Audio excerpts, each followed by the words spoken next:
نحمده ونصلي ونسلم على رسوله الكريم اما بعد فاعوذ بالله من الشيطان الرجيم بسم الله الرحمن الرحيم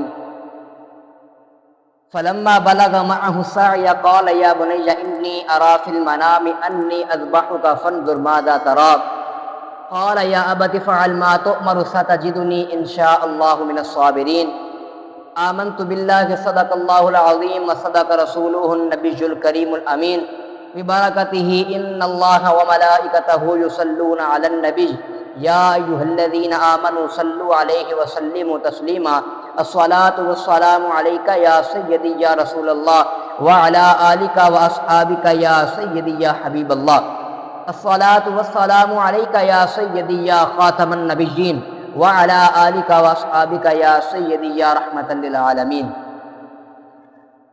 صدیق عکس حسن کمال محمد است، فاروق ذل جاہ و جلال محمد است، عثمان ضیاء شمع جمال محمد است، حیدر بہار باغ خصال محمد است، اسلام ما اطاعت خلفائے راشدین، ایمان ما محبت آل محمد است۔ سامعین محترم، میں نے آپ کے سامنے قرآن مجید فرقان حمید کی ایک آیت مبارکہ پڑھنے کا شرف حاصل کیا، جس میں خالق کائنات نے ارشاد فرمایا فلما بلغ معه السعي قال يا بني اني ارى في المنام اني اذبحك فانظر ماذا ترى، فرمایا پھر جب وہ اس کے ساتھ چلنے کے قابل ہو گیا کہا اے میرے بیٹے میں نے خواب دیکھا کہ میں تجھے ذبح کرتا ہوں، اب تو دیکھ تیری کیا رائے ہیں؟ قال یا ابت افعل، کہا اے میرے باپ کیجئے جس بات کا آپ کو حکم ہوتا ہے، خدا نے چاہا تو قریب ہے کہ آپ مجھے صابر پائیں گے۔ سامعین محترم، جس طرح سے آپ کو معلوم ہے کہ قربانی کے ایام بہت قریب ہے، اللہ رب العزت کی بارگاہ میں دعا ہے کہ خالق کائنات ہم سب کی قربانیوں کو اپنی پاک اور بلند بارگاہ میں قبول و منظور فرمائے۔ یہ مہینہ نہایت ہی عظمت اور مرتبے والا ہے، اس کا چاند نظر آتے ہی ہر قلب میں اس عظیم الشان قربانی کی یاد تازہ ہو جاتی ہے، جس کی مثال تاریخ انسانی پیش کرنے سے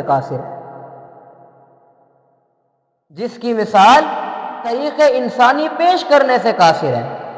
یہ مہینہ اصل میں اس جلیل القدر پیغمبر کی یادگار ہے جن کی زندگی قربانی کی عدیم المثال تصویر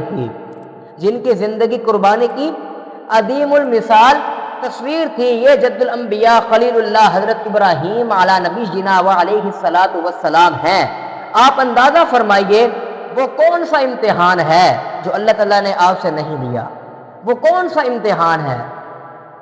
رب تعالیٰ نے جو بھی امتحان آپ سے لیا، آپ ہر امتحان میں کامیاب ہوتے گئے، ہر امتحان میں آپ گزرتے گئے۔ سامعین محترم، انسان کو سب سے زیادہ دو چیزیں عزیز ہوتی ہیں۔ کتنی چیزیں؟ دو چیزیں سب سے زیادہ عزیز ہوتی ہیں۔ نمبر ایک جان، نمبر دو اولاد۔ آپ کو جان دے کر بھی آزمایا گیا، اولاد دے کر بھی آزمایا گیا۔ جان دے کر کس طرح؟ نمرود کی جلائی ہوئی آگ جو ہے وہ اس کے شعلے آسمان سے باتیں کر رہے تھے، خلیل اللہ علیہ السلام کو آگ میں ڈالا جا رہا تھا۔ کفر جو ہے وہ خوش ہے کہ آج کے بعد ہمارے معبودوں کو برا بھلا کہنے والا کوئی نہ ہوگا، مخالف ہمیشہ کے لیے ختم ہوا چاہتا ہے۔ ادھر حضرت جبرائیل علیہ السلام حاضر ہوتے ہیں، اے اللہ کے پیارے خلیل کوئی حکم، کوئی حاجت؟ آپ نے فرمایا اما الیک فلا، تیرے ساتھ کوئی حاجت نہیں۔ پھر جبرائیل نے عرض کی اچھا تو اللہ کی بارگاہ میں عرض کیجئے کہ مجھے آگ میں ڈالا جا رہا ہے، تو آپ فرمانے لگے جانتا ہے وہ میرا رب جلیل آگ میں پڑتا ہے، اب اس کا خلیل، یعنی کہ رب جانتا ہے کہ اس کا خلیل آگ میں جانے والا ہے، رب جانتا ہے۔ فرمایا کہ اسے کیوں کہوں، کیا وہ سمیع و بصیر نہیں، دیکھنے سننے والا نہیں؟ اب رب تو دیکھ بھی رہا ہے، سن بھی رہا ہے، لیکن یہاں ایک بات عقل محض نے بھی کہی۔ عقل نے کہا ابراہیم جان بڑی عزیز ہوتی ہے، جان بڑی عزیز ہوتی ہے۔ فرمایا عقل بولی کہ بڑی شے جان ہے، عشق بولا یار پر قربان ہے۔ جان جو ہے یہ بہت بڑی چیز ہے، لیکن عشق جو ہے یہ جان پر بھی قربان، یار پر بھی قربان، جان جو ہے یہ یار پر بھی قربان۔ یہاں پر علامہ ڈاکٹر اقبال آپ فرمانے لگے، فرماتے ہیں بے خطر کود پڑا آتش نمرود میں عشق، عقل ہے محوے تماشا لبے بام ابھی۔ فرمایا عقل ابھی تماشا دیکھ ہی رہی تھی کہ عشق نے چھلانگ لگا دی، عشق نے چھلانگ لگا دی۔ پھر خالق کائنات نے آگ کو حکم دیا، فرمایا یا نار کونی بردا و سلاما علی ابراہیم، اے آگ میرے ابراہیم پر ٹھنڈی ہو جا اور سلامتی والی ہو جا، اے آگ میرے ابراہیم پر ٹھنڈی ہو جا اور سلامتی والی ہو جا۔ اس طرح آپ نے جان دے کر امتحان میں کامیاب ہوئے۔ جان کے بعد پھر اولاد کا مقام آتا ہے۔ میں نے سب سے پہلے بات کی کہ دو چیزیں سب سے زیادہ عزیز ہیں، ایک جان اور ایک اولاد۔ آپ کو جان دے کر بھی آزمایا گیا، اب جان کے بعد اولاد کا مقام۔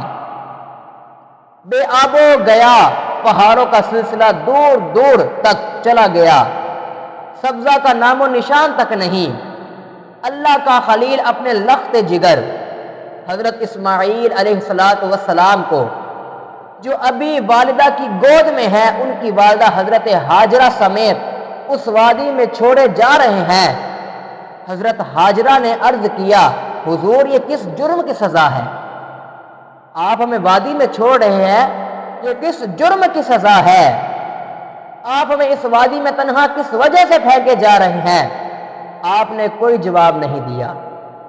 حضرت ابراہیم علیہ السلام نے کوئی جواب نہ دیا۔ حضرت ہاجرہ بولی کیا یہ اللہ کا حکم ہے؟ تو آپ نے فرمایا ہاں۔ حضرت ہاجرہ بولی پھر ہمیں کوئی غم نہیں، اللہ ہمیں ضائع نہیں فرمائے گا، ہمیں کوئی غم نہیں، اللہ ہمیں ضائع نہیں فرمائے گا۔ تو سامعین محترم یہ ہے کہ آپ نے حضرت ابراہیم علیہ السلام نے اولاد کو قربان کیا اللہ کی راہ میں۔ جو آگے پورا قصہ ہے قربانی کا کہ آپ نے کس طرح اپنی بیوی سے کہا کہ میں اس کو دعوت پر لے کر جا رہا ہوں، وہ سارا معاملہ، وہ سارا قصہ جو ہے وہ انشاءاللہ آپ کو اگلے بیان میں سناؤں گا، لیکن فی الوقت اتنا ہی۔ تو سامعین محترم حضرت ابراہیم علیہ السلام کو آزمایا گیا، ہر امتحان سے، ہر چیز سے آزمایا گیا، جان سے بھی اور اولاد سے بھی۔ جان انسان کو بہت پیاری ہوتی ہے، اولاد بھی انسان کو بہت پیاری ہوتی ہے، لیکن آپ کو دونوں چیزوں سے آزمایا گیا۔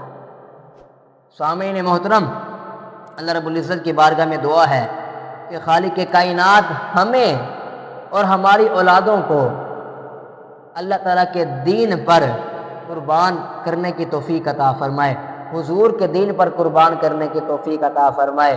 اور اللہ تبارک و تعالیٰ کی بارگاہ میں دعا ہے کہ خالق کائنات ہم سب کی قربانیوں کو اپنے پاک اور بلند بارگاہ میں قبول و منظور فرمائے۔ وما توفیقی الا باللہ۔